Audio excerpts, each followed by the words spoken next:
Everybody, welcome back to the Now What Podcast. I'm your host, as usual, Arian Foster, and I have another special guest in the building, Brandi Bates.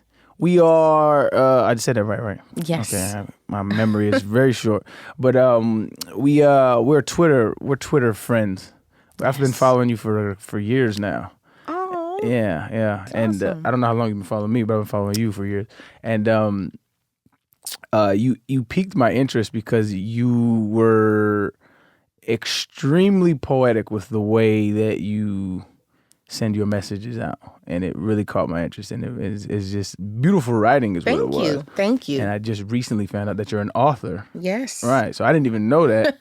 But yeah, my word game is kind of strong. It is. It's really strong. So welcome to the podcast. Glad to be here. So what is your @ sign is SOLEDAD Francis. And yes, sir. That I just recently found out was a character in one of your novels. Absolutely. All SOLEDAD. right. Tell me about yourself or SOLEDAD first. Whatever you want to know about first. Tell me about yourself first. So, again, I'm Brandi Bates. I'm an author. I'm an entrepreneur. My mother. So Twitter is one of my stronger platforms. But just the character is pretty much, like a doormat into the world. But right. It goes a lot deeper. The rabbit hole goes deep. Let's do it. I took the red pill today. Good deal. Yeah. So you're a writer, yes. and what do you focus on? Because the reason why, like I said, the reason why I wanted to have a conversation with you because the way in which you view the world is extremely unique. It's extremely, I would say, optimistic, but I think there's layers to it. Absolutely. All right. Well, absolutely. so it's just interesting to me to meet people that have that view of the world, because like I've been on both sides of optimism and pessimism, and I'm currently residing on the pessimism side. And so I love to meet people from the opposite end of the spectrum to try to bring me back. Yeah. Yeah. I mean, I try to stay. I'm like you. I believe that pessimism, that's just another word for somebody that's real. And we need that. But I try to stay more optimistic because, that's the power of your mind is whatever lens you choose to see the world through is what will become your reality, what will become your day-to-day. And so I just try not to focus on, the so-called negative because, we have enough of it. Right. They're going to inundate you with it regardless. It's like whether you think about it or not, weeds are going to grow. So, try to create beautiful things. Right. No, I agree with that. And you said the way which we view the world, our perception kind of creates our own reality. I'm stuck right there currently in my life because I'm not convinced everybody lives in the same reality. Like, and what I mean by that is, I think we share the same space and time, but the way in which everybody views the world is so vastly different that that's where my pessimism resides. That's why I'm a pessimist, is because I'm not convinced everybody can take their worldview off of. I'm not convinced that everybody can kind of like peel back the layers of their worldview and realize it's not a part of them. Does that make sense? Yeah. So like the way people interact nowadays, it's like the way you think is a part of you, and like you can't disassociate yourself with a lot of our ideologies. Right. And it's damaging to any kind of social relationships we're having. Absolutely, because you're indoctrinated from very young, from even, the very youngest of ages, you're being indoctrinated constantly from the television to the radio and now with social. Mm-hmm. And even, the children are born with devices in their hand and you're constantly being bombarded with simulations and others. There are others behind the curtain that are controlling your reality by constantly inundating you with what they want you to see and what they want to continue to perpetuate. I'm intrigued with they. Tell me about they. It's, some people are like, the Illuminati and the powers that be. But let's be honest. There is certainly, It's like whatever company you look at, there's a boss and a boss's boss. Right. There's somebody who's funding and financing it. There's somebody that's writing the check for certain things to be on the air, to be televised, studios, you name it, even who they decide to prop up and who they don't decide to prop up. Right. And the beauty of social media, the beauty of internet, YouTube, you name it, is that they don't have such a, when I say they, it's like the kids are running it, the masses are running it, the millennials, the people who are the loudest, they're almost like they're blaring out the noise of what they've been indoctrinated with, and they're creating their own shit. Like, it's like an emergence. I think, yeah. And I'm weary about the danger of that. And I think like nowadays is like this. It's like the blowback from I think what you said, like years of indoctrination, years of this is what you're supposed to eat, this is how you're supposed to dress, this is how you're supposed to walk, and now there's like people tattooed up, and that's normal. Right. There's people with colored hair, and that's normal. And whereas before, like when I was growing up, that's all you're weird. You're weird. But like the normalcy of being abnormal is kind of the norm now. Yeah. And but I'm worried about the misinformation. So we're in the age of information, and how can one distinguish true from not true? Like that's where I'm at right now, and why I feel like it's really erratic in the world. Yeah, I mean, that's a deep concept, because who is to say what ultimate truth is? Your reality is your truth for you. Right. And like you said, we're all living in the same world. We're all living here on this planet, but same world, different people are having a completely different experience. You have the haves and the have-nots. Those who don't have are like, this is hell. Yeah. We're suffering. We're hungry. We're dying. And those who have, they're like, this is heaven on earth. Right. It's paradise. I eat, drink till I'm happy. I can travel, see the world. But, I think in terms, like you mentioned with the tattoos, that's this era. That's this generation. Right. You can look at, you can tell whether it was the 90s or the 80s or the 70s or the 60s based on hairstyles and concepts and ideas. They embody the times as well. And honestly, I think that we're constantly shaping truth. That's an interesting concept. Well, see, this is why I go back and forth on, like, is there an objective reality or is there not an objective reality? Because I'm in love with science. I'm in love with it, and science is the best tool that we have to gauge the natural world around us, and that's like the best tool we have to, like I said, gauge objective truth. But science is just a tool, and it's not a perfect tool. And so, and it's young, right? So it's like 300 years old or something like that. Well, we've been shaping it for thousands of years, but like the actual scientific method is really young. Is it like 400 years or something like that? But it's so young, and everything is we're constantly making new discoveries day after day. So the things that we hold to be true, that we're beholden to, might not necessarily be an accurate depiction of reality. And so that's why I'm just so hesitant to lend any credence to fringe ideas. Yeah.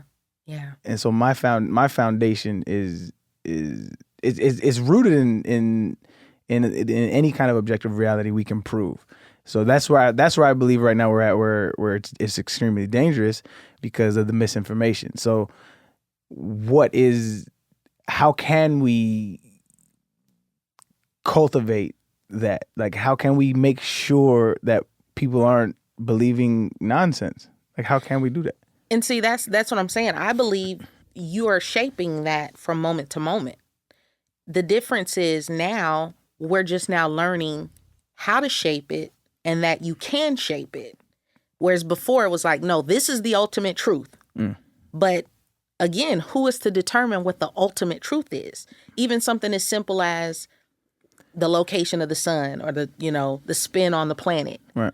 Until I've gone outside of the planet and seen it, honestly do not truly know. Really? I can go by what books have said, but just because 1,000 books said it, I didn't see it. Right. I'm just, because 1,000 books said it, it's the truth. Right. I don't know that. So I'm saying, just in terms of like your day to day or whatever it is, goals, ideas, you name it, you are shaping it. You are creating it. Nothing outside of you is even real. When you really think about it, until you can, when you said based off of fact or what you can objectively, what you can prove, yeah, that has to be based off of your senses, what you see with your own two eyes, what you hear, what you feel, and even still, it's not guaranteed because everything is not visible. And see, that's why I think it's dangerous, is because a lot of people think like that. But then that lends to the idea of so much combativeness, excuse me, because if what you feel to be true can't be verified, then who's to say that they're I don't really believe in an objective morality, but I believe that the tool that we have that to peel back the layers of what is true and what not true is the best tool we have. And if it's so reliable in its predictive powers and its consistency to give us the results we have, like we have planes and cars and cameras and these microphones and everything, all of these things, that's why we continuously depend on it. So like when you say, I don't know if the sun is that far away, it was like, you might not personally have experienced it, but I mean, nobody has been to the sun. You can't be to the sun, but the tools that we use, like that of mathematics, is a very reliable tool. You know what I mean? And so that's where I feel like it's dangerous, is when people go there with it, because then, I mean, I'm not sure where you're at with religion, but like with religion, it's a scary thing for me, because you have millions of people all across the globe, billions, who believe that their truth is their truth, and some of that truth is telling other people that they're not correct. Right. You know what I mean? Yeah, absolutely. I just think that's a dangerous precedent to set. It is. So like, it is. You don't think that you don't think there's a remedy for it?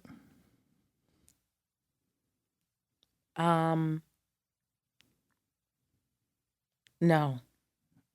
I don't. I love the Because I mean, you're always gonna have religious fanatics, and it's such an ancient tool and mechanism, and it, as you said, it works.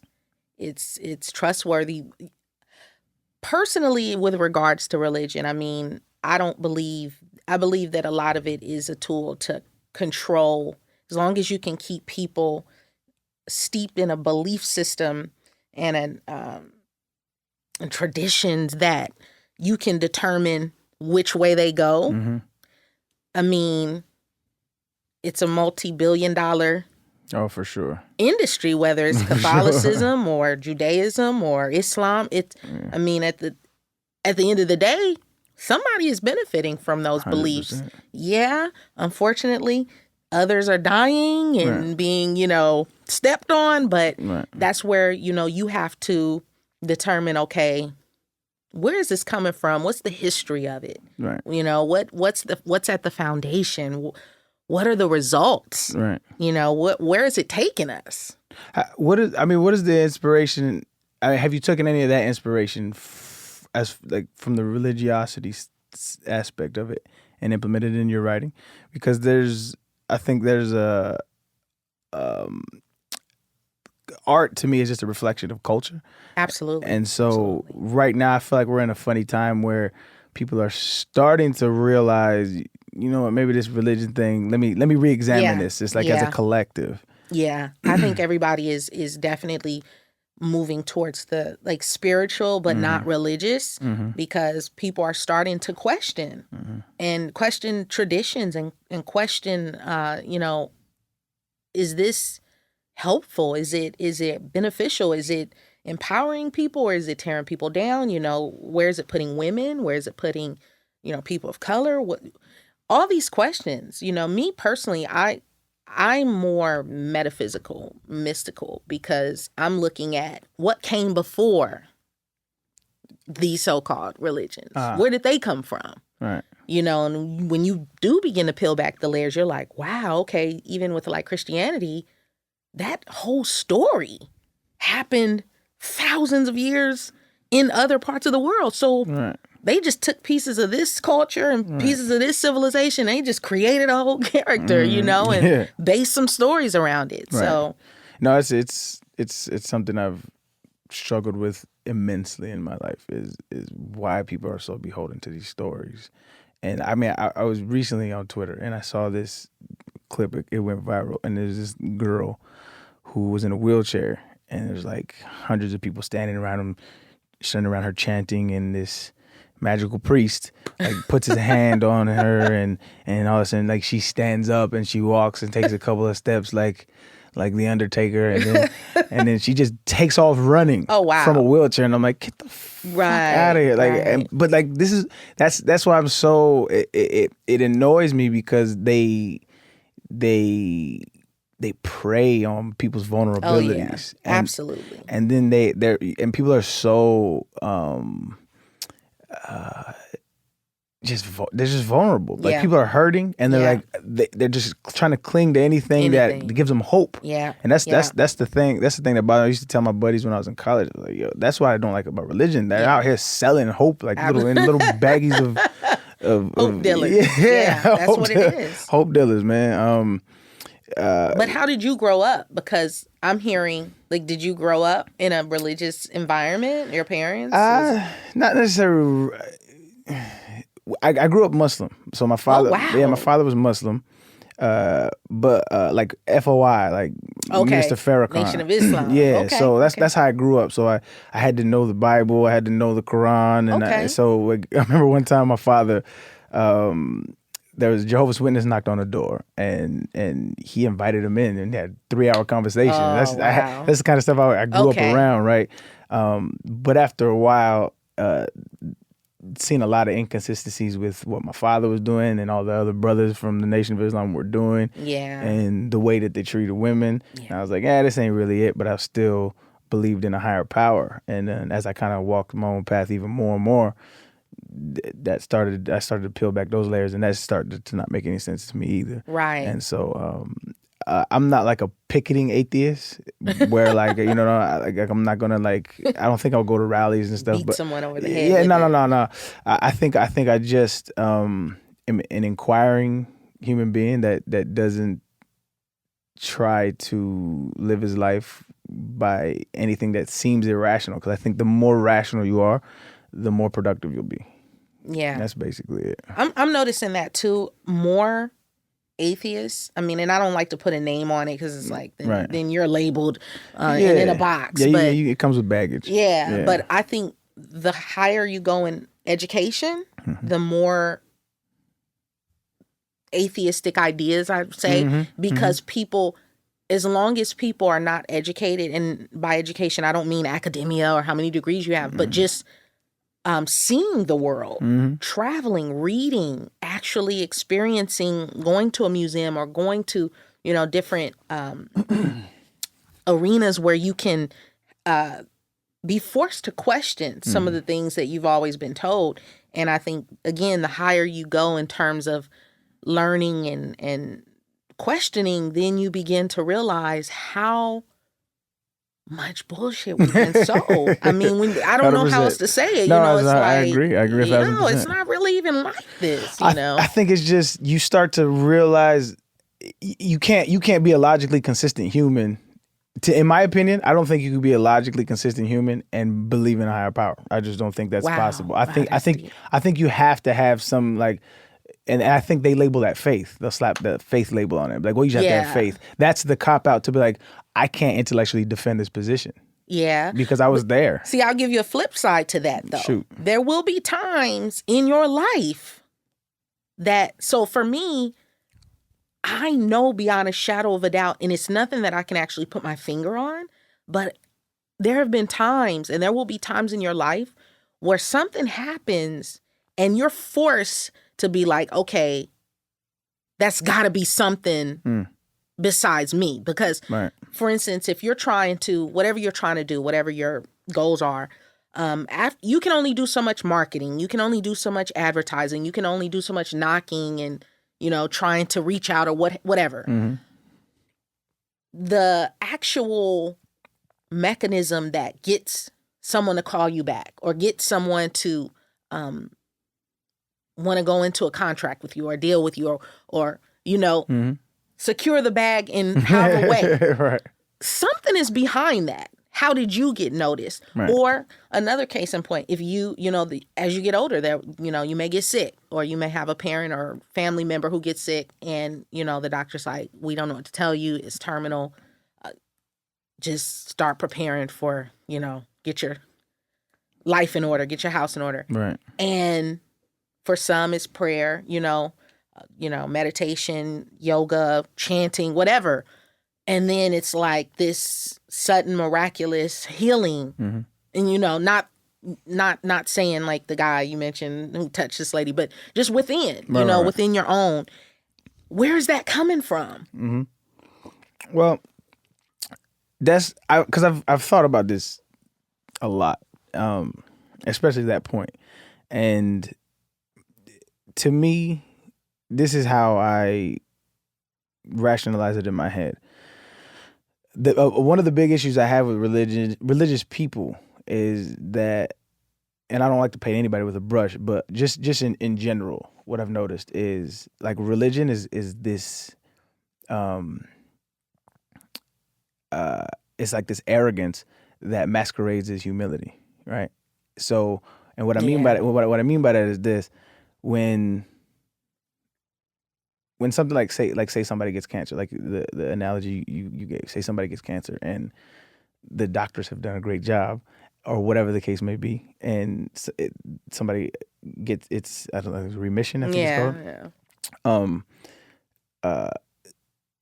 People know, oh, that was something, that was God, that was this, that was that. But then when somebody dies of cancer, it's never that same energy that they give it to, right? Yeah. So that's my thing is if you're gonna give whatever that credit, give everything that credit, right? And then pick and choose. and we've developed the antithesis to that, which is the devil. It's like that can't be the thing that I'm praying to. Well, he wouldn't do that. Well, like, how do you know actually? And then if you read your book, he actually does. Right. Because the funny thing about it is the Bible, God is by far the biggest killer in that book.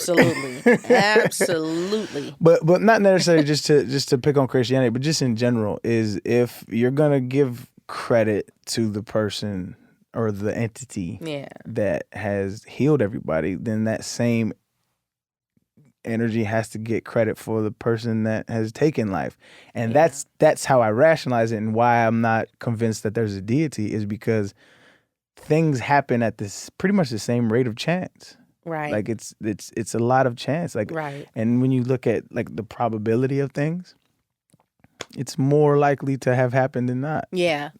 Like at the end of the day, we're all gonna die. Yeah. Doesn't matter. You can prolong it, but I say, use it for use what works. So for me, like I do believe in prayer, but I'm using it to make things shake and rattle and roll for me and mine. That's how I look at it. When you pray, that's an interesting concept. Because I don't even know what your theological beliefs are. Do you believe there is a God or I do. God? I do. So I've always been interested in prayer and why people pray. Because it depends on it. It's totally contingent on your beliefs. Do you believe like there's like a life plan for everybody, or no? I believe we're creating it. You're currently creating. Okay, well then, okay, well then that doesn't apply to you then. I think what people call fate is a mixture of your DNA makeup. Mm-hmm. You mentioned chance. Mm-hmm. Just it's a mixture of your DNA makeup, your genetics, your environment, who raised you, because we're by far shades and textures of who raised us. Mm-hmm.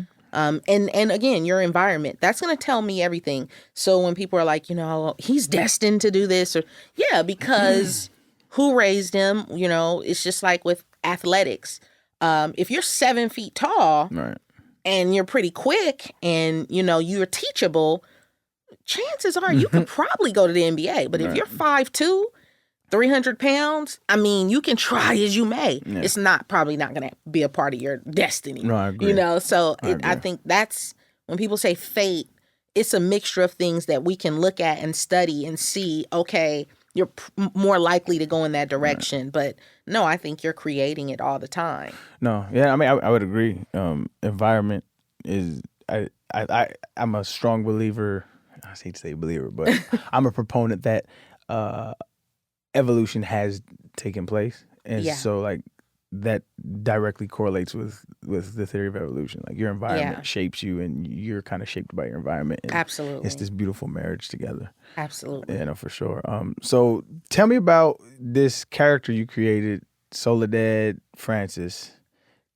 Because it's interesting to me that you that's kind of how you branded yourself on social media, so much so, and you've garnered a lot of following from it. So I'm curious. Yeah, it's an excellent way to get my truth and ideas out without it being me, because I notice, especially with social media, well, number one, you can be whoever you want to be on social media, for sure, and that's a blessing and a curse. Right. You know, it's beautiful and it's ugly because people like become these like keyboard gangsters. Oh yeah, you know, whole bunch of Al Capones out there. Yeah, you know, and everybody's an expert. But but for me, it's like I can get my ideas out there without someone saying, "Oh, well, this person believes this. We're gonna call your so and so," and you know, people are out there telling their truth, and we see where you work too, and we're gonna get you fired. You know, so it's like you don't have too many controversial ideas on there that you put up, though. Well, yeah, no, I don't think they're offensive for the most part, because I'm not there. That's not like the space to try to offend people. I don't really care what people think of me, but just to get those ideas out and for people to question all of this stuff that you've been told and taught and what you believe. Like, why do you believe what you believe? Why do you think the way you think? Right. Just to jog that. That's one of my favorite sayings. Why do you think the way you think? Yeah. Yeah, I love that. Because people just think that how they think is the all. Like, what you believe is it, and it's not. Yeah. Especially if it's not working for you, you know. But. I'm interested in that aspect all the time. Is like how people define success, because it's such a marker in our society that we live. Like to be successful, and I always say whenever I talk to kids, and like we're talking like tell them how to be successful, and I always look at the kids. It's like you have to define what success means to you, right? Because I know hundreds of miserable millionaires. I know hundreds of happy broke people. So you have to define what it is and have a number in your head too, because this numbers don't end. Yes, exactly. What is it? Elon Musk, Bill Gates, all these cats, they still out here hustling. Right. So, and they got billions. Right. So you have to define your success, man. Right. I'm unconvinced too that you can make $1 billion like ethically. I think you got to be a shark. I think you can make probably like $100 million, like real honest and treating people the right way and doing the right thing. Yeah. But after that, you got to make some moves. I agree to an extent. I here's the thing. I don't believe that money in and of itself is a bad thing. The love of it. And I've seen that just destroy people. Yeah, for sure. And I hear what you're saying. I think that some people are definitely going to be stepped on once you get in the billions. Yeah. And that's just because of the nature of capitalism. Yeah. It's just like after a couple of millions, how much more do you really need? Like, how many bathrooms? Like, you can only shit in one toilet at a time. Like, how many toilets do you need? How many 100%. Homes do you need? How many cars do you need before it's like, okay, are you giving back? You know, you can be helping so many people. But the flip side of that is that's not their job. You know, I hear people, they're like, oh, Jeff Bezos, you know, he needs to be helping people. Why? Yeah. You go get your bag and then you tell you go help people. He didn't sign up for this to save the world. Not I'm with you. caping for I'm him. with you. It's not his responsibility. Right. But I feel like you're an asshole if you don't. If you have $50 billion, yeah. like that's different. If you're worth but the 50, people got that means him there. That means you liquid like the people 10. got him there. The people got him there. I was saying the people got him there. We He got we himself demonize these people, but yet we are contributing. I know I I love Amazon. bought some stuff from Amazon. Amazon is the best thing ever. Love it, right? Yeah. I hear what you're saying, but it's like, is that really his responsibility? No, I'm saying you're right. It's not his responsibility. But I think you're an asshole if you don't. If you have, because it's like you said, how many bathrooms do you need? How many cars do you need? How many things do you need? So if you're liquid $10 billion and you're not doing some kind of charitable act, not for tax deductions. Yeah, I'm like, he probably is, but we don't know all what he's doing. And I'm fine with that, and that's why I don't judge either way. I'm like, because I don't know, because I do a bunch of charitable work, but you don't put it out there. There's no camera because I feel it's kind of disingenuous anyway. Yeah. So it's like, as look long at me giving, I hate that shit. So, when I was in the NFL, like they used to have like the NFL Play 360 stuff, and that had every Tuesday they had community service, and I'm like, this is not genuine. I said, we're going there with a bunch of cameras, and we put these shirts on with polos. I don't even like this stupid ass shirt, and we run around with kids for recess, and then we leave. And it's like it's just the most disingenuous shit ever. So I stopped going. Wow. I stopped going. You're like, I'll do my own thing. Yeah, I do, and I did. I did my own thing, and I still do my own thing. It's like I don't, and that's the thing is like, there's no blueprint to how charitable you should or shouldn't be, and that's why I don't judge. It's like give how you feel you should give. Like you know, there's no rules, man. Yeah, but you should give. You definitely should give, and I've noticed the people who give the most, they just happen to be doing better. Yeah, you know, there is something to that saying, the more you give, the more you receive, or there's something to that, you know. Are you a believer in karma? Absolutely. You believe in karma? I do. Really? I do. I mean, I just, it's been too real for me. And maybe, again, that may be a facet of my imagination or just my belief system, but I mean, I see it happening. Right. You know? I can't. I've tried. It's just hard for me to believe in karma, man. Really? Yeah. It's just so many evil pieces of shit out there out here doing great. Yeah, you know yeah, that's true. But it's not to say it won't catch up with them. Man. Or isn't already catching up with them, and that we just don't know. I mean, it could be miserable on the inside, but like you said, you just never know. But I don't know, man. There's so many cold cases. There's so many. Yeah. You know what I'm saying? Like, it's just hard for me to. It's hard for me to give it, and it's hard for me to totally dive into, like, and not to get back into that talk, but like just that there's a consciousness to the universe as far as, or in a vindictive nature, right? So it's like, if you steal, then you'll get something stolen from you. Like, if something is driving that force, it's like extremely petty. In my opinion, you know what I'm saying? So it's like, this universe is a pretty petty place if that's what it's doing. Again, I think that's part of what we're creating. Like, it's in the vein that you're doing something. Like, if you're giving just out of the spirit of your heart, and you're like, I just want to do the right thing, and I want to put out good vibes and good energy. I just believe that good energy and good things just will come to you, and it may not necessarily be material. Just like, you may give money, but that may come back to you in money, but it may come back in the form of just, your daughter doing something that just absolutely makes your day, right? Or just and see, this is where feeling good, and this is where I think it might hinder us to believe in karma more than it helps us, and this is why, because I see a lot of people say that, like, if you give, you'll receive. So I don't think the majority of America is intelligent. I just think people in general are just most of America not smart, are dumb. And so when they hear that, they say, okay, then they're paying for their future success. And so it's not a real genuine thing in the first place. Yeah. And I believe it's a bit of a confirmation bias, right? Yeah. And so the crux of what I feel like it is should be your mindset, because I think good things happen to people and bad things happen to people, and how you perceive that is everything. I remember when I was young, this is when it I think like put me on a path of your perception is reality.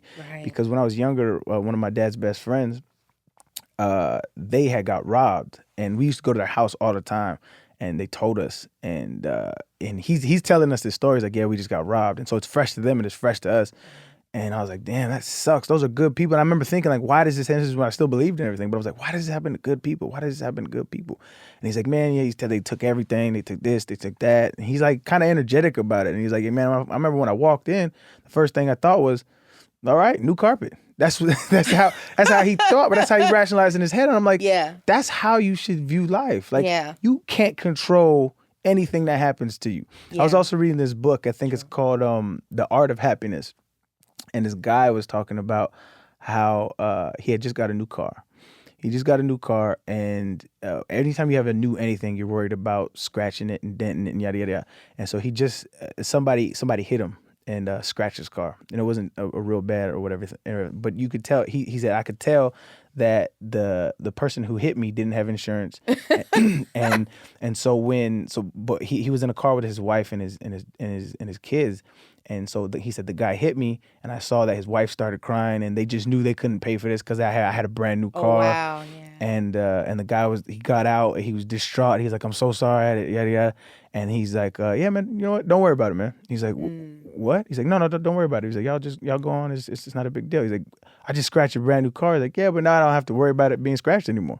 Right. He's like, you actually helped me. Right. You took a burden off. And I'm like, that's the key right there. But I see the world like that as well. Right. When things happen, I've learned, and I didn't always used to be this way, but I've learned that there's always some good gonna come out of that. Mm-hmm. And that certain things that you can't control that, some will call bad or negative, actually you need to experience that for something that may happen later, to prepare you. How are you dealing with everything? Is how you deal with it. 100%. Nothing means anything until you color it and determine what this means for you. Mm-hmm. If you don't let it bother you, it's impossible to bother you. I don't care what it is, and it's all for your benefit ultimately. Yeah. I'm in an extremely happy place right now, and I think that is the culprit right there. Yeah. That is the reason why. It's because, man, shit happens. Right. Shit happens to everybody, though. It's not Right. you. And once you just take yourself out of this little selfish hole that you're digging yourself, it's just like, why does this always happen to me? Right. Well, I remember thinking that once because a personal, I'm not gonna get into it, but like a personal situation happened to me where I lost a lot, and I'm like, it would happen to me, this would happen to my career, this would happen to me, and then I thought, I was like, shut the fuck, why are you thinking like this? Right. Like, think about where you came from. Like, Right. I grew up, I missed meals growing up. Like, there are people out there missing meals, and you're thinking, why'd this happen to my career? Like, Right. you arrogant son of a bitch. Right. And so you just gotta check yourself sometimes, man. Shit Right. And so, I heard George Carlin say this once. He said, if you scratch underneath the pessimist, if you scratch it, there's an optimist. And I think that's where I live. I occupy that pace. I'm a pessimist because I think it's like he's like the pile of shit is too big. Yeah. But I mean, I'm hopeful. Like I'm doing my part. Right. I'm doing my part. And that's all you can do. Yeah. Yeah, I'm definitely on the same page with that because I'm like, things are going to happen to you. And ironically, I feel like the more you do, the more shit's going to happen to you. Not because, in a way, you're drawing it to you, but in a way, it's because it's like I say all the time, no one has any of this shit figured out. I don't care how it looks. I don't care where they seem to be positioned. No one has this figured out, this life thing. Everybody is getting up every day, just throwing shit at the wall and seeing what works. Well, if I do this, will I get paid? If I do this, will I be healthier? What's going to give me the edge? And then the more stuff you're throwing, you figure out what doesn't work and what does. And we call that wisdom. Older people just realize because they've lived longer or done more. Some are young. And like I grew up fast. So I saw a lot young. Right. And I'm like, nah, that's not gonna work. Yeah. Or it's not gonna work for me. That's another thing. We need to look at our actual build, like our makeup. My walk through life as a woman of color is not, I can do everything like, a white male, but that reality is not going to look the same for me. Yeah, But 100%. yeah, everybody's just trying to figure stuff out, It's funny you say that. I sometimes not sometimes I did a comedy bit one time for a hurricane relief fund. We had a little celebrity, whatever. And so like I've been writing jokes since then, trying to get back on stage because it was fun as hell. It was really fun, but I'm not that good at it. But it's still fun. And one of them I was thinking of is just funny. It's like you said, like we have no idea, like nobody knows what we're doing here. Like it's just one day you wake up and you're like, all right, like I guess I should like start doing things. And like you don't know, like you see other people doing things, like, well, maybe I should do that, or maybe I shouldn't do that. And nobody fucking knows why we're here. Nobody, even your parents. And then the day your parents get they superhero cape snatched from them, that's a very humbling day as well. It's scary because then you're like, oh my God, they don't have it figured out. Yeah. And then you realize, oh well, shit, nobody has it figured out. And this is what's interesting to me though, is it's funny as hell. But like what's interesting to me is how our social norms don't change. Where you can read a book about love by Confucius, I don't know how many thousands of years ago, and it's still applicable to today's society. Like, humans aren't changing as far as like emotions is concerned. Like that's really interesting to me. Right. Because we're still, we're just hairless apes. Physically. Yeah. I think there's more to us on different levels and different planes, but collies behave a certain way. Guppies, they do certain things, Giraffes, they mate a certain way. So I think human nature doesn't change no matter what the time, the era, the culture, the generation. Yeah, those things are unchangeable. It's interesting to me because even with the boom of technology, all of our emotions, all of our social patterns, like they're just heightened. Yeah. Like I would think like with all of this influx of information, like we would take it and use it to our benefit. Right. You know what I mean? Like I have access to PhD studies from psychologists that you know what I'm saying? But we don't access this information. We're just out here trying to twerk and shit go viral and shit. It's insane. And, I was on Instagram the other day and I'm like, to myself, I'm like, this is just sad. Like all this shit you can be doing out here to get famous. And this is what you choose to focus on. But, a lot of that is just where we are, again, mentioning like the powers that be, like what they show us, what they spotlight, what they highlight versus what you believe is, like you mentioned before, your idea of success. Like you said, everything is at your fingertips. Whatever you want to do, whatever you want to have, wherever you want to go, whatever you want to be, you can at least study it. Yeah. But, and some do, and that's why this world worships those who, go all the way in for whatever their craft or their calling or their, you name it. This is why I'm a pessimist, because I think the powers that be is kind of a paper shark, right? Because it is, yeah. If you look at like what drives pop culture nowadays, it's social media pages that have millions of followers. But what are they? All they do is report on cultural news. That is us. So it's us.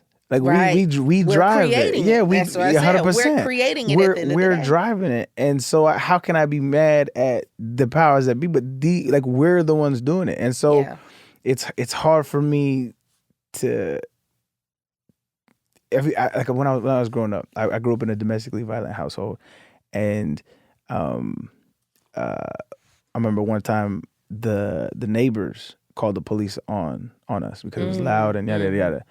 And I remember as a kid being mad at the neighbors, right? And it's a weird psychology that even though that they stopped the turmoil that was going in my house because they brought the police, my mind frame was, this is none of your business. Right. And so analogous to that is like the Black consciousness in America, I'm extremely upset with. But it's none of your business. You know what I mean? Like Yeah. anytime somebody tries to criticize it, like Yeah. it's none of your business. Right. You know what I mean? Like, Right. and You that's can't speak on that. Yeah, that's just how I feel, and I don't know if that's a correct way to feel about it. You know No, what I mean? I agree. I agree with you on that. It's a lot of the things that I see are extremely disheartening. Such as, like when you look at, and like I said, art is just like a reflection of culture, right? It's just us, and so I didn't grow up in the most amazing art form culture I feel in America's history. I feel like the golden ages was like the 60s and the 70s, but that was right out of the civil rights movement, where that's what the art was saying. It was about love and empowerment and yada yada yada. When my era came out of the crack era, and that's what it was. That's what we talked about. Yeah. And so now it's like this. I don't even know how to describe it. It's like this drug-infested celebrating the culture of drug infestation. Yeah. Whereas, and growing up in the culture, there's a distinct difference. When I was growing up, it was about selling it. Right. It really, and then not saying it was a good thing, but that's just where we came from. And like now, it's about doing it. Right. Which is extremely different, right? And and I don't think it's like the 70s, like Woodstock, where they were saying like, do these substances that can possibly free your mind. Right. They're like, yo, overdose. Right. But see, and it's interesting you should mention that. I think we definitely need to start bringing more awareness to that, this whole pill culture, because like you're referring to like the 80s, where and I grew up in the hood too. I'm from Los Angeles, and so I grew up all over Compton, Inglewood, Los Angeles, Long Beach, you name it. And growing up, the drug dealer, he was the baller. Yeah. That was our idea of success. Right. We didn't know doctors and lawyers and engineers. We knew the dude who either got out and went to play ball. And we aspired to be that. Yeah. The dope boy, the dope dealer was successful. He had the nice car, and he had the women, and he had the clothes, and you name it. That was success for us, because he wasn't struggling and he wasn't starving. But now it's doing the drugs, just being constantly out of your mind. And I don't think a lot of these people, I don't think that they're overdosing on purpose. I think that where we are in society, people are in pain and they just want to be out of their fucking mind. Right. But the problem is, like a bag of weed, you know that that's a bag of weed. Yeah, it may be sprayed, but you don't know what's in that pill. 100%. I don't care what they told you it is. Right. Unless you're a chemist or pharmacist, you don't know the makeup of those pills. And people are just leaning on what they were told, and you did, you know? And it's sad, but it's just like they want to be out of their minds. People just don't want to be here. I talked to a neuroscientist one time. I had the luxury of speaking to one, and we talked about drugs, and we're talking about the things that it does to the brain. And he's like, if I give you some advice, man, he's like, don't take any chemicals. He said, if you're gonna do drugs, he's like, do things that come from the ground. He said, you can identify. Yeah, he said mushrooms. He said weed. He said that stuff like that. He said, but he said any kind of like MDMA or anything. He's like, you don't know what they put in it. You have no idea. But to the point, man, it's like I'm also cognizant of the fact that the internet highlights a lot of this stuff. So when I see some of the statistics, they're kind of alarming to me. So like high school dropout rate is way lower than it was when I was in high school. Teen pregnancy is way lower. The murder rate is way lower. So it's like, is it? Am I being marketed to? Right. Like that's I'm also cognizant of that aspect of it. So it's like this. Yeah, I don't know. Should I be celebrating this? The fact that we're actually making progress. But are we? I think I don't know. Yeah, that's again, where I'm at. we don't know, because it's only what they spotlight, and that's an American thing.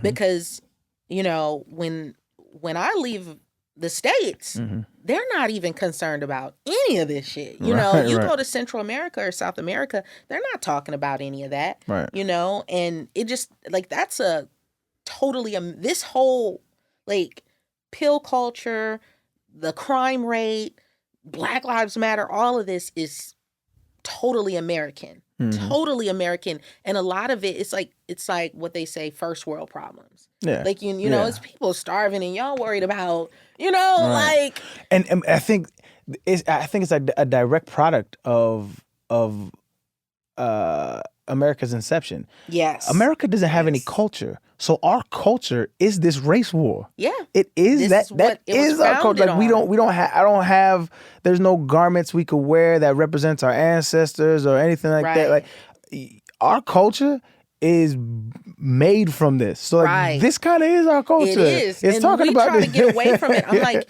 and I say that all the time, and I get, you know, all the hate mail, but it's like America was founded on violence. Yeah. America is the most gangster country 100%. in the world. That's Without what a we doubt. do. Yeah, we are the Devo Without a of doubt. countries. And the foundation and fabric of this country was based on taking taking something from somebody. We're going to take your land. We're going to take your gold. We're going to take your women and pillage and plunder. And that is America.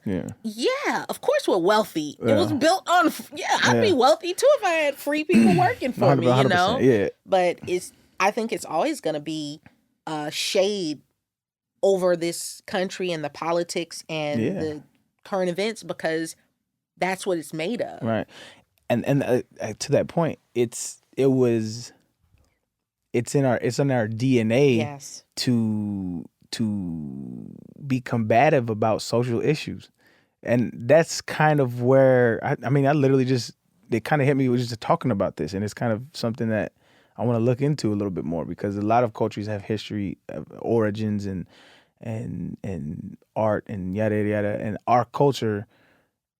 That's crazy when I think about that, and because what I said it, I've never given that thought like any. Eureka. Yeah, it really just hit me. Like our culture that is our culture. Like that's us. And they're talking about these things, and Black Lives Matter, and Nazis. That is us. Yes, that is and us. even people talk about privilege. Just being an American. Do you know how many privileges come with that? Of course, we believe we're the best and all this. We're really not. But, I mean, depending on what you're basing that on. I went to Japan, and let me tell you, man, that place is one of the most beautiful cultures I've ever experienced. Wow, yeah. And it was just breathtaking, and...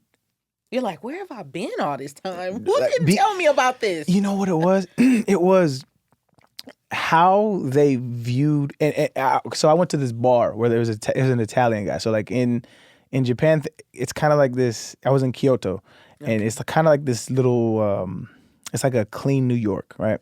And so because there's no trash on the streets, they respect the culture that much. Yeah, like they don't, and there's no trash cans either. So like they just take care of whatever.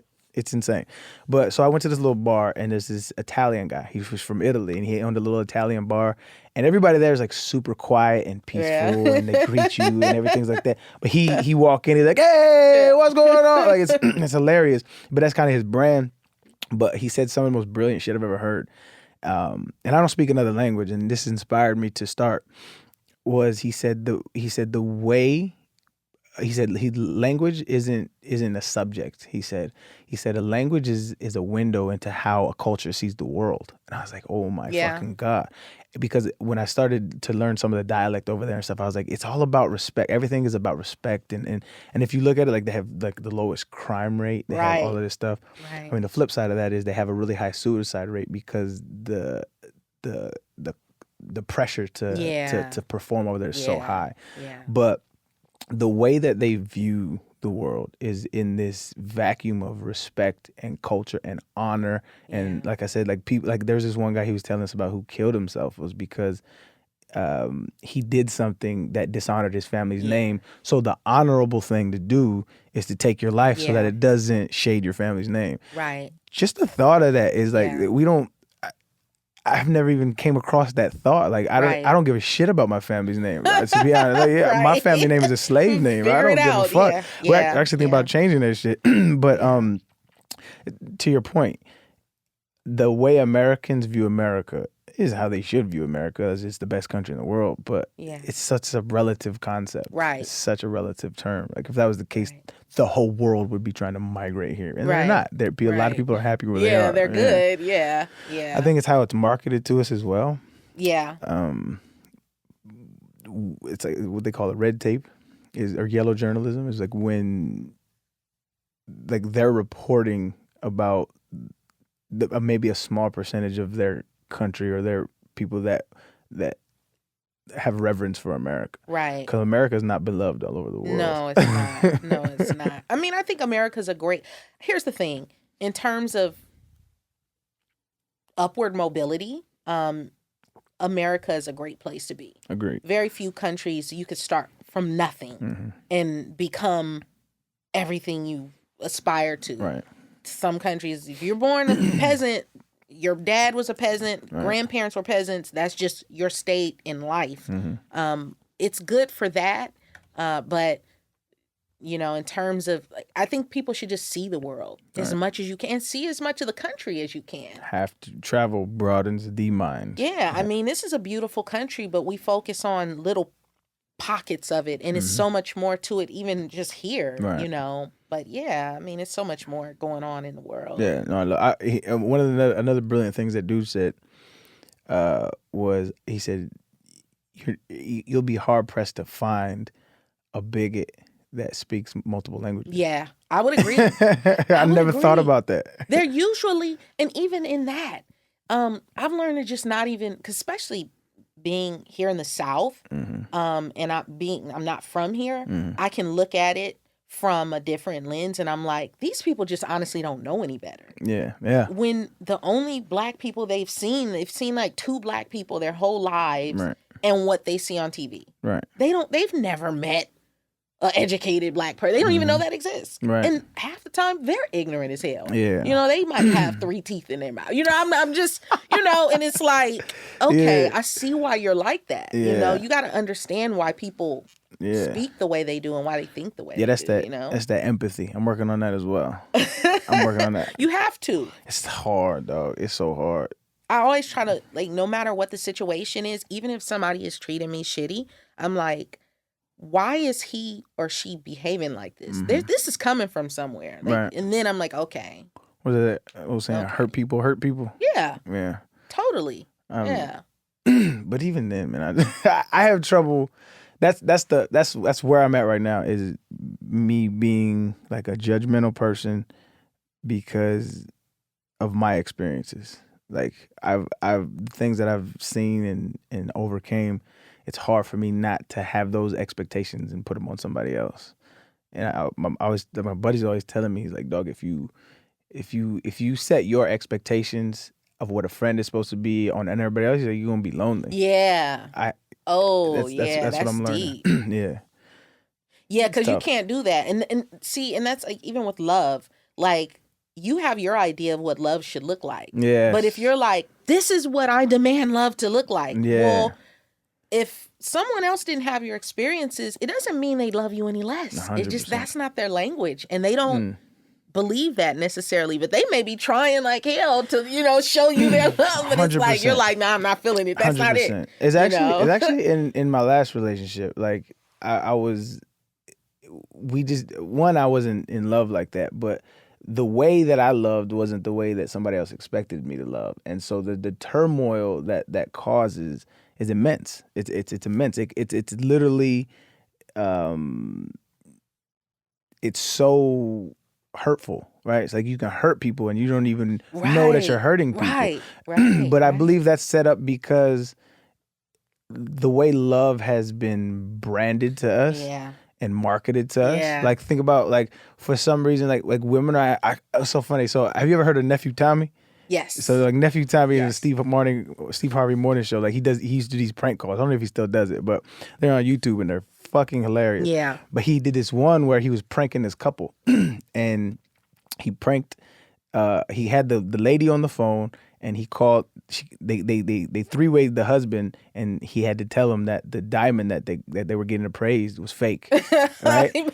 Right? It was fake. And she started flipping on him. She's like, it better not be. It was hilarious, but it really made me think. It's like, why the hell is a diamond Right. Why does that matter? Yeah, like, why is that representative of love? Like, Right. how did that even become a thing? Like, getting married. Right. Why is that a Right. thing? Like, why is the government involved in your Right. relationship? Right. It's for property purposes originally, Right. but like the way that we view love as a society. Like, if you look at like women, like a lot of women, I think are kind of scorned because like they've been programmed to think that their biological clock ticks at a certain age, and you have to have a man, and you have to have a baby, and you have to have this by a certain age. Right. And that's insane to me, because a lot of we love in proximity a big part of the time. Like, we just love, like, you can only fall in love with somebody who's around you. Yeah, so that's true. Like, if you're not traveling, if you're not out, if you're not mobile, your percentages drops of people that you probably get along with. That's true. So like, why are you trying to force yourself in this little box? Yeah, I have an interesting take on that, and see, it may be a little, like, out there, but I don't even think, like, even with monogamy, I think it's totally against human nature. 1,000%. 1,000%. Like, we're trying to, like, the model of marriage, the model of relationships. And so then we have a culture where we're bashing these guys, but I have to remind women, like, guys are producing thousands and millions of sperm every month. You produce one egg. Don't go out here and try to live like a dude, because, and they're like, oh, well, that's not, that's not fair. Well, but when you try to live like men, and you weren't designed to, you end up hurt. You end up, like, not where you want to be. I don't think that we were designed to be with one person forever, ever. Right. It's just impossible. It's impossible for one person to satisfy all of your needs, to be your all.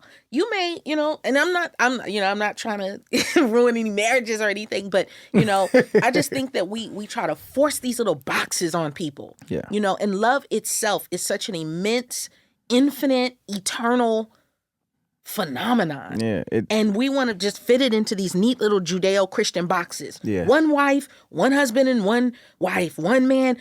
You should have kids by the age of...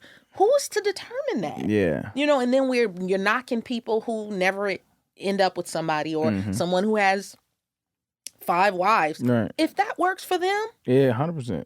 let that work for them. 1,000. Yeah. I just think you should find who is as compatible with you as possible. I would say that, man, a relationship is just like, who can you tolerate for an extended period of time? And who can deal with your shit? Exactly. I think it's people that can deal with our stuff better than others. And you'll just know that instantly. Yeah. You don't have to force it. If you're having to force it, that's not it. Yeah. It'll be natural. It'll flow.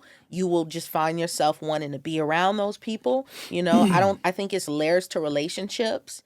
And like you said, love for us is branded. It's a thing, and I had a buddy that's got out of like a 10, 12-year relationship, and he is living his best life.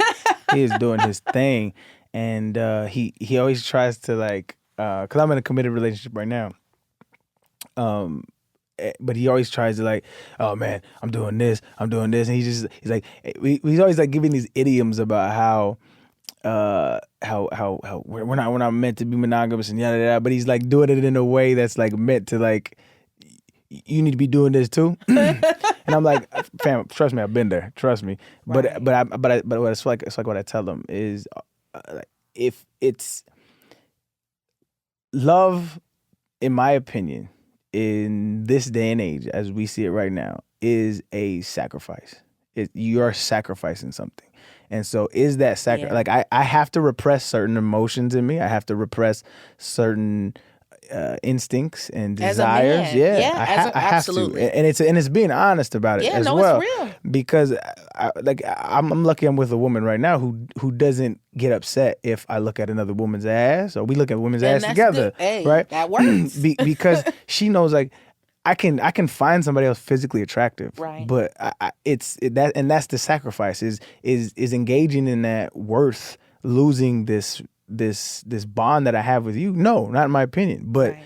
don't chastise me because I like to look at it, right? Like that's Absolutely. and she's very like she's like, I don't care, it is what it is. I mean, Yeah. and even the flip side of that is like I would be so stupid to think I'm the only man. There's Right. 7 billion Right. people on this Right. planet, and I'm the only nigga she feels is attractive. Get out of here! It's Exactly. ridiculous. It's just, Exactly. It's just being.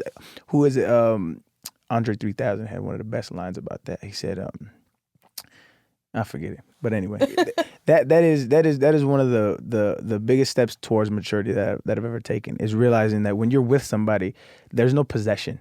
Right. Because I don't own you, And that's you don't what we own want to me. do. Yeah. We want to possess people. They're mine. Yeah. You know, and no, they're their own person. They Yeah. have shit that they're into outside of you. That's You the know? biggest thing. And you have to, I mean, You have to have lives outside you of your do. relationship. You do. Yeah, like, you know, and I just think, you know, and it's a lot of fronting going on. You know, everybody who looks happy, they're not happy. 100%. You know, it's stuff going on behind closed doors that you could not imagine. 1,000. You know, and I 1,000.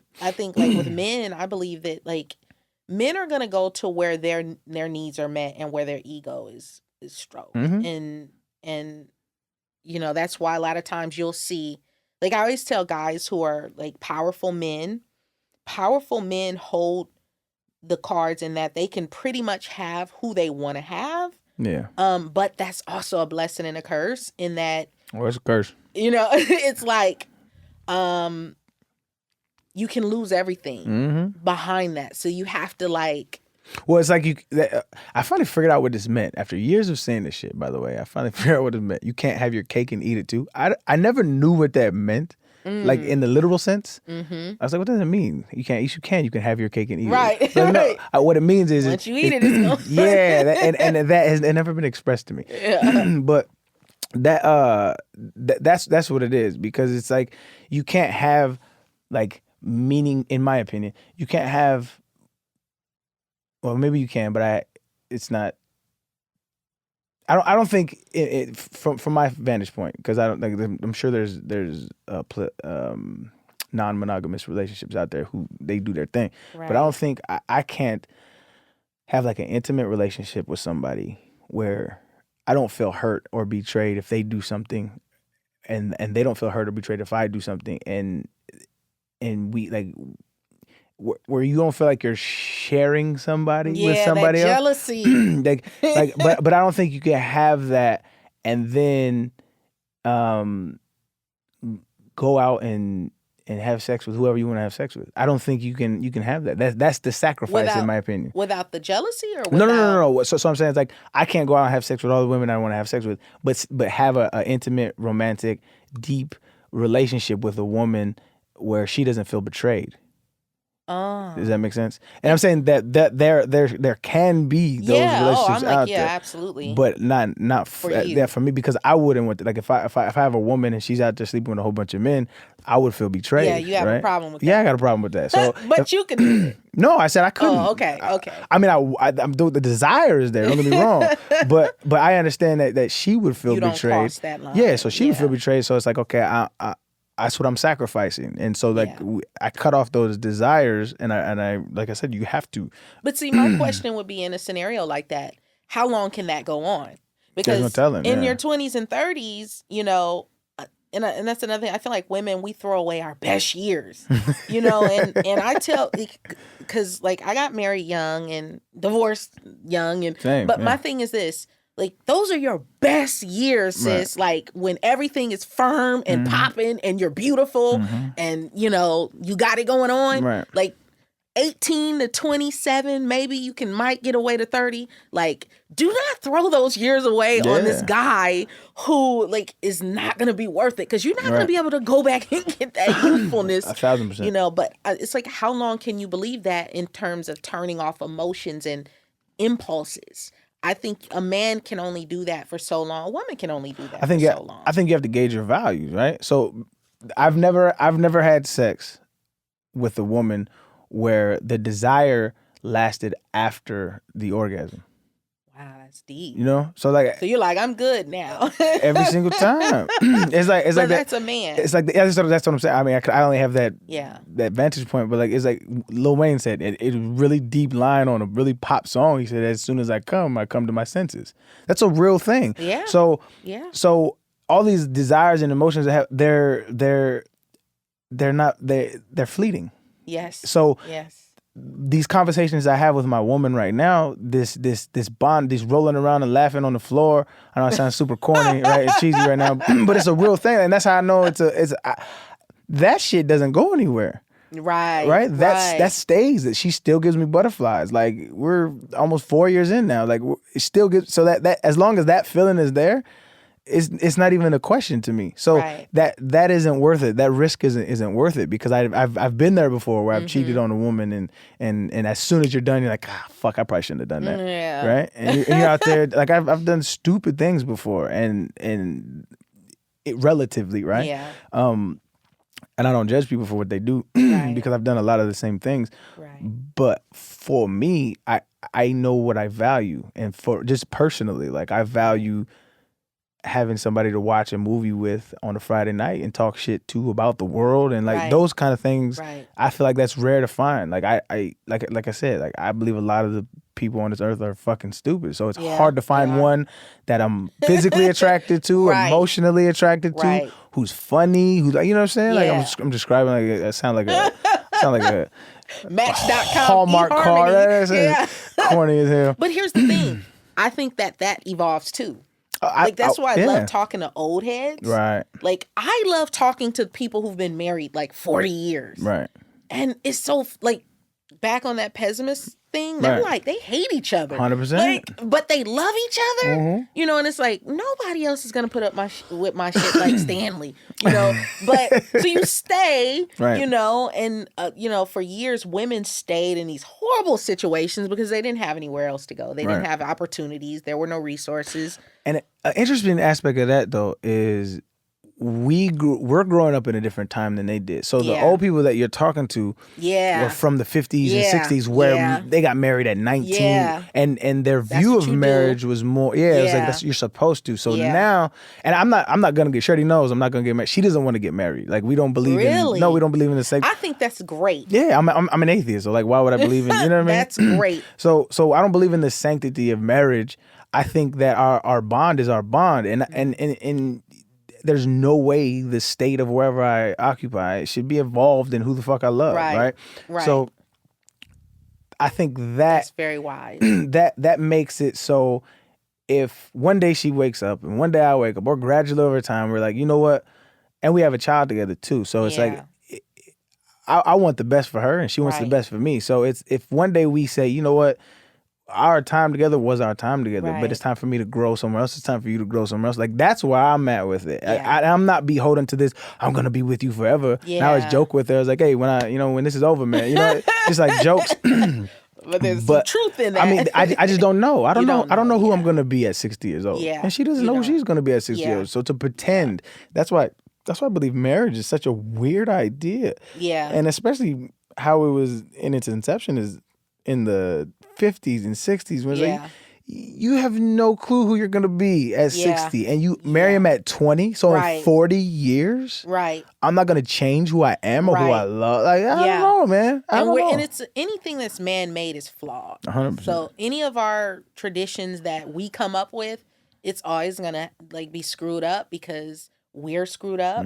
But love is pure and love is beautiful, and I don't think that we should force these ideas, you know, in any shape, however you want to look at it. Like I don't, like I'm like you, I don't judge what other people are doing behind closed doors or who they do it with or, you know, what their idea of it is. Just don't spill it on me. You know, just don't aim it at me and what I need to be doing or not doing, you know. Right. I agree 1,000%, man. But look, man, I appreciate you coming down on this It's been real beautiful Sunday, man, and chopping it up with a total stranger. Thank I could have you. been setting you up. You have no idea. I know, right? Especially now that it's good. No, for sure, man. I think that your Twitter is amazing. Like Thank you. Because I'm the opposite of that, right? I'm all about jokes and things like that. And you're just like this positive light on there that I need every now and then. Like, okay, I have a peaceful side to me, and you help reel that back in, yeah. for sure, man. But if there's anything you want to plug, if there's anything that you wanted to, whatever the case may be, say what it is, you're good to go. No, yeah, I'm here. I'm representing you, and just an honor. So I appreciate you. No, for sure, man. So so in this podcast, we end it the same way every time, and so we asked all of our guests to try to lobby for us to get Jim Carrey on, and so we're gonna put like a montage of videos together, and so hopefully he may be easier to get than you think. Yeah, probably. We never know. I mean, we haven't even reached out yet, but when we do, we want to have this in the holster. You know what I mean? Put it in there. Down there. For sure. So if you just look in the camera and try to get Jim Carrey to come on the podcast, man. Jim, you need to make it happen. You just never know. Because he's like all out there, like the All and Eckhart Tolle and, yeah. Holler at him. Bam, short and sweet. I appreciate it, man. So if they can find you, or if you want to be found. Yeah, I'm on Twitter at SOLEDAD Francis, on Instagram at Brandi is Winning. You can check out my website, brandibates.com. We have podcasts, Power Podcasts. I'm there. There it is. Well, we appreciate you coming on, man, and spending some time. Time is the only luxury we have. Absolutely. I appreciate you. Thank you.